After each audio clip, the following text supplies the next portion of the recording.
I wonder if I will ever get used to talking into a camera with no one here in the room, just me and my thoughts and my recollections. Hi, I'm Matt McDowell, and this is 52 at 52, where I'm going to be telling stories about the 52 jobs I've had in my 52 years on the planet. And welcome to job number 5, soda jerk. Now, soda jerk is an old-fashioned term from the 40s, probably the 50s, about guys like me who would work at soda fountains. Well, I was actually at an ice cream parlor, but we made ice cream sodas. And I like the way soda jerk kind of rolls off your, I don't know. Soda jerk. I was a soda jerk. Oh shoot, I forgot to get the, see, problem solved. I think it's in this box. Oh, I must have thrown it away. Oh, that's too bad. Huh. It's somewhere probably. Totally lost my train of thought. It was an ice, and then keep it going and keep your intensity up. I was a soda jerk at the first ice cream parlor in my hometown, Gridley, California. Gridley, as I may have mentioned before, was a small town and remains a small town. It's about 3,000 people, probably 5,000 now, but at that time it was about 3,000 people, and we had no ice cream parlor. There was nothing like that. And so when Steve Jensen, when he decided to open up an ice cream parlor in the new strip mall that went in town, this was exciting news. First of all, a strip mall, very exciting. We had like a round table pizza. This was a town that had the Burgie and had the Bronze Q, and those were only like fast food places that you could go to get a hamburger or something like that. I can remember going when it first opened up. The place was jam-packed. I mean, it was so exciting. You can't, I mean, it seems weird now that an ice cream parlor would generate that kind of excitement in a town, but it did. It was run by Steve Jensen, who was also the head of the math department at the high school. So he was a math teacher. He was also our stake president. Everybody called him Prez. And only the coolest kids in school got the jobs at this ice cream parlor. Trust me. Just the coolest, like they're older kids, and they were just like, oh man, those guys are like seniors and juniors. Just the coolest kids got these jobs. He had three children. Yeah, he had 3 children, and they were cool, and they got the jobs. Here's the thing about me: not the coolest, not the nerdiest, which is a problem because there's like high school cool, which is like jocks and like really super cool people, and then there's like the nerd cool, who were like not cool in high school, but then when they get to college and everything shifts, then they're super cool there. I was kind of in the middle, which, as we know, is not that cool. I was kind of, bit of a jock, like to play tennis. I was on the football teams, but also, drama club president. So not that cool. Kind of cool, but not that cool. Not cool enough for the scoop, I'll tell you that much. And my dad says, you should go apply for a job there. I think I'm a sophomore in high school at this point. And the only people that were working there were like juniors and seniors. And my dad goes, trust me, just go apply for a job. You'll get a job there. Well, he didn't say, trust me. He just like, I think you should apply for a job there. I don't have a chance of getting a job at the Scoop because that's pretty cool. So I applied, got a job. So exciting. I got a job as a soda jerk. The Scoop, in addition to being an ice cream, in addition to being an ice cream, the Scoop, in addition to being an ice cream parlor. Man, I'm thinking about that button. Where is that thing? I'm gonna find it. It's gonna drive me crazy. I had this button. I had my name on it. It said the Scoop, and I've got it around here somewhere. And I thought I'd find it like in a heartbeat, but I can't find it, so it's driving me crazy. I wanted to stay away from using props, but that one I thought, I can just pull out this Scoop button with my name on it. The Scoop, in addition to being an ice cream parlor, it served sandwiches and hamburgers and fish and chips and had a salad bar. All the bread was homemade. In fact, if we could have one theme for the Scoop, it would have been homemade. For example, all the booths were homemade. They built them all, which was a bit of a problem because they were uncomfortable. The seats were straight up and down. There was no slant to them. So you're in this booth and they were really high. and then the seats were a little bit too low, and so you're always kind of just like, hey, how's it you're kind of forward like this, eating your ice cream. And in fact, we actually went up and we went later and actually raised all the seats because they were so uncomfortable, and we got so many complaints about them. The booths were homemade. All the bread that we used for the sandwiches were homemade. The uniforms that we wore, homemade. I'm not sure if it was homemade to like save money, because I'm not sure if they were saving money. I think it was that can-do, like, let's just make it ourselves. It'll be fine. We'll make some booths that'll be uncomfortable. That was a bit of a problem, the booths. And they would make huge ice cream cones. In fact, my first day there, Steve, he said, here's how you make an ice cream cone. And it was like, I'm like, what are you talking about? I've scooped ice cream before. But he had this technique where you would scoop it around and you'd create this center thing, like that. You would create it so it had a hollow center, in essence. You'd get this big ice cream, but in the center it was still hollow, and then as you would lick it down, it would collapse in on itself, and you were fine. But when you bought the thing, it was just ginormous. Well, that was a very difficult skill. So what happened is people would just put tons of ice cream on there, and they wouldn't do the hollow center, and I don't think they ever made any money on the ice cream part of it. They just made money on the restaurant part of it. But people loved coming in for the ice cream because literally, it would be about the size of my fist. One scoop, 60 cents. Yeah, we'll make money on that.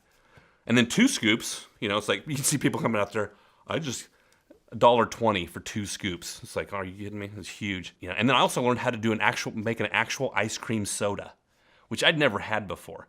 And it's a little bit tricky because they don't have like soda. I mean, we had the, what were those things called? We had the fountain where, you put the Coke in there or the 7-Up or something like that. But that would give you Coke and 7-Up, and that would be soda pop. It wasn't true soda.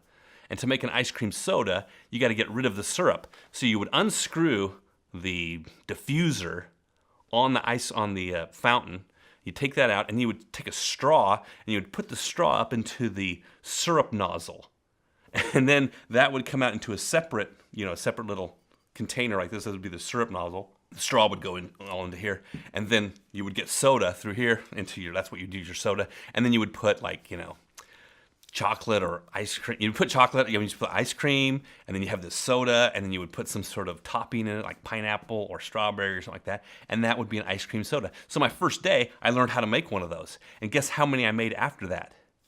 Like none. Nobody eats ice cream sodas anymore. That's from the 40s and 50s. I might have made more than one, but I don't really remember. I remember that making that first one. I remember it was cool. Don't talk while you're moving your notes.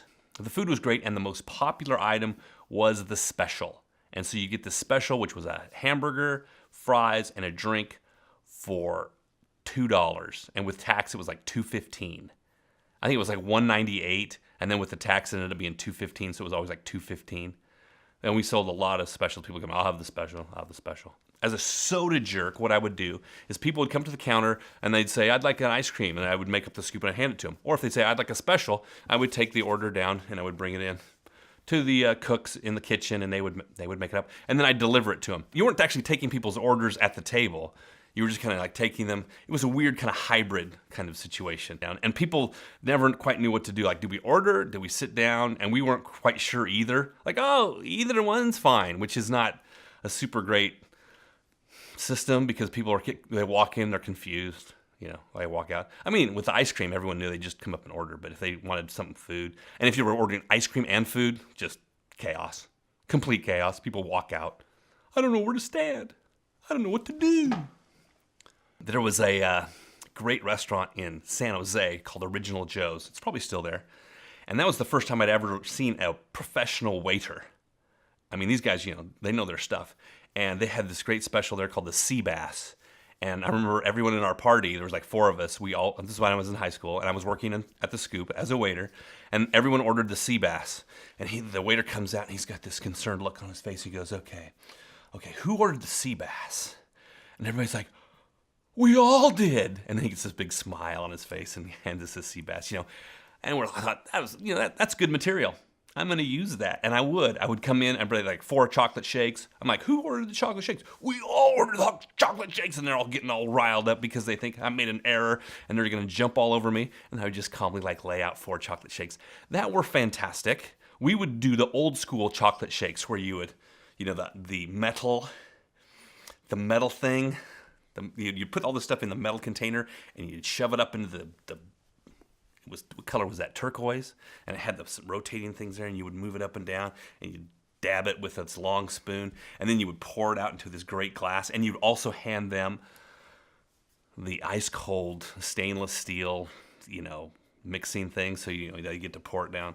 Man, they still do that today in certain places, and those places just rock. And this was one of those places that just rocked. It was so great. Made a lot of different kinds of shakes. Apple pie shakes, quarter slice of apple pie, because we sold apple pie too, and you'd put it in some ice cream, and you'd mix that thing up, and it was like you were drinking apple pie a la mode. So good. Mint chip peppermint ice cream shakes. I recommend it. Gorgeous. Completely fantastic looking. It's got the greens in it, and then these flecks of pink and swirliness. We had to wear uniforms with the button. I wish I could find that button. I don't know where that button is. As soon as this is over, I'm going to find that button. I'm going to check to see if I'm recording. I'm a bit paranoid now about the recording. You remember Ira from earlier when I talked about him? He had one, and he had a button, and all our buttons were stored on this cork board, so we wouldn't lose them. You just come into work with your uniform, grab your button. I always like to wear his just to kind of tick him off. I'd walk around with my Ira button on. He didn't like that very much. My mom thought it was kind of funny too. Our uniforms were these homemade shirts, and they were made out of seersucker. And thus began my lifelong love affair with seersucker. I love seersucker. I would love to have a seersucker suit and wear it around all the time. I just think they're great. I've never had one. But I just like them. Like I've come this close to buying seersucker suits. But when do you wear a seersucker suit ever? I guess I could wear it around the house for Halloween maybe. I don't live in the South. I'm not like a Southern politician that can get away with wearing a seersucker suit and a straw hat. But I like seersucker. And it all stems from that particular uniform. Don't think I've had one since. It was pink and white, pink and white seersucker. Can't go wrong with that. And we had some very interesting people that would come in to the Scoop. Again, it's a small town. And I'm not going to say it was like Twin Peaks weird, but I'm not going to say it wasn't. One guy in particular would come in almost every day. And I think he would just get a coffee. He'd come in and get a coffee. And then he would come in the morning, get the coffee, and just sit there by himself and drink his coffee. And then in the afternoon, he would come in and get a milkshake. Kind of a lonely guy. He looked like, have you ever seen Monk, Tony Shalhoub? He looked a lot like that guy. A lot like Tony Shalhoub from Monk. Yeah, a lot like him. I don't think it was Tony Shalhoub, but he looked like him. And then he had this weird thing. He would want us to put malt in it. But one time I made a joke. I go, oh, you want us to put some of this crack cocaine here in it? He's like, yeah. And so then he would always like, yeah, put some of that crack in there too. And I'd put some malt in it. One time he came in and he wanted a milkshake with every variety of ice cream. And we sold like 40 different kinds of ice cream. And so I had to take little tiny scoops of each kind and put it in there. And it came out to be just a kind of a brown mess. But man, he was happy. He actually ordered that a couple times. We also had this couple who would come in fairly often. They were blind. They had a daughter who was about 7 or 8, who was not blind, and so she'd help them out. But it was never great when they came in because the booth afterwards looked like a war zone. Because you're 7 years old and both your parents are blind, which means you can do basically whatever you want as long as you're quiet about it. It was like a disaster area after they left, and they'd be like, "Thanks." She would get up and walk around, and they wouldn't know what she was up to because as long as she was quiet. That'd be a strange way to grow up. Doing whatever you wanted, as long as you were quiet. In addition to like the blind couple and the guy who looked like Monk, your friends would come over too. They'd come and visit you, after, tennis practice or something like that. And one time I was working, doing the dishes or something, and just kind of zoned out, just kind of looking at something. And my friend Bob Cunningham comes in. He didn't work there, but he just kind of comes in the back door and he goes, "Hey, Matt." And I was just like, whoa, what's going on? And it totally scared me, even though I'm in a public place. I don't know why it scared me, but totally scared me. And he thought that was hilarious, this big, huge reaction, because I have big reactions, and so he thought that was really funny. So he and Dan Oldroyd, they decided to be really even funnier if they came back after closing, when we were cleaning up, and came in the back door, which was always unlocked, with nylon panties on their heads and shotguns. And I'm like, this will really scare them. And so they come in, and again, probably not the best thing to do, but and in today's culture, if you have two teenagers with nylon stockings on their head and shotguns, not good. But back then, innocent times, they come in, they burst in the back door, and they come in with these stockings on their head each side of the door with their guns drawn, and they're like, freeze, this is a stick up. And I just calmly look at them and say, hey Bob, hey Dan. And they're like, what? How come you were freaked out before? Because I recognized them immediately.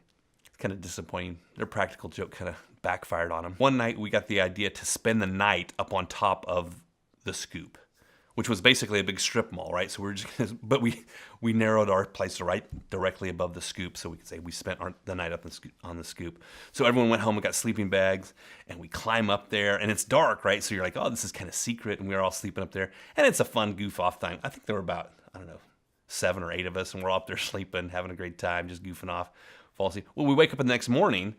It's bright out, and everyone can see us like walking down the stair, because it was the fire escape thing that you had to get up there. You weren't supposed to get up there, and we were very exposed. The next morning, I came home, and I told my mom, I go, yeah, we spent the night at the Scoop. She goes, no, you didn't. I checked on you 3 times last night, and you were in bed. I'm like, no, I wasn't. I don't know what was going on there. Good thing. Basically, what the job entailed was taking orders, scooping up ice cream, making banana splits, making ice cream sundaes, serving pie, bussing tables, washing a lot of dishes. Man, I washed dishes for days. Even though they had a sterilizer, you'd still have to wash the dishes. Mopping the floors, cleaning up after that. And this job actually ruined me for being a farmhand, because it's like, what would you rather do? Work in the hot sun all day long, or scoop ice cream with a bunch of pretty girls in air-conditioned, hanging out with your friends? There's no competition. There's no comparison. No comparison. That kind of ended my days as a farmhand once you got a taste of, scooping ice cream in an air-conditioned place with a bunch of pretty girls. And it was a great place, and it was the kind of place where you would work there all day long, and then you'd go to a movie with some friends that night, and then you would go back there and hang out at night. Work all day long, and hey, let's go back there because that's where it's at. And it's also one of the reasons that I'm doing this right now. I'm doing this because of that experience that I had with Ira, and that's where I met Ira. I would wear his button. Sometimes in life, we do things and we have no idea how we got there. It's like, how did I, especially in our memories, like, how did I get there? How did that happen? And so right now, I'm in one of these experiences where I'm talking, telling these stories, and I can trace the genealogy of how I got here. One, my dad said, hey, you should get a job at the Scoop. So I get a job at the Scoop. I meet Ira, and I'm like, okay, here's this guy Ira. I wear his button. We got our whole thing going on. Years later, I'm directing a 1-act play, and I email his grandson and say, hey, I'm directing a 1-act play. Can you come? And he's like, no, because I'm living in Switzerland.